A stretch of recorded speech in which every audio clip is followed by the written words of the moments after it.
বিয়ে বাড়িতে বাড়ির বৌমারা যা যা করে, বেশি ভালো বৌমা। উফ বাবা, সব কাজ হয়ে গেছে।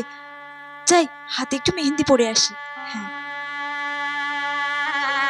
এই তোরা মেহেন্দি পরছিস, আমাকে একটু মেহেন্দি পরিয়ে দে। হ্যাঁ বর্দি, দেখো না আমার তো মেহেন্দি পরা হয়ে গেছে, আর মা বলেছিল তত্ত্বের জিনিসগুলো সমস্ত সাজিয়ে দিতে, কিন্তু আমি তো করতে ভুলে গেছি গো। আচ্ছা তোরা কোনো চিন্তা করিস না, তোরা মেহেন্দি পর, আমি তত্ত্বের জিনিসগুলো সাজিয়ে দিচ্ছি। কিন্তু বর্দি তুমি মেহেন্দি পরবে না? আরে না না, তোরাই পর, আমার না পড়লেও হবে।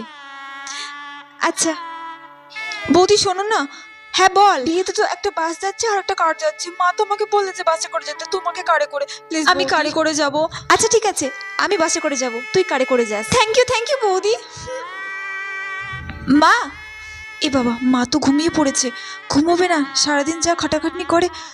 মা বরঞ্চ ঘুমোক, মাকে আর ডাকবো না, আমি যাই বাড়ির সব কাজগুলো করে নিই। আর আমি তো এই বাড়ির বড় বউ, আমাকে তো সব কাজ করতেই হবে।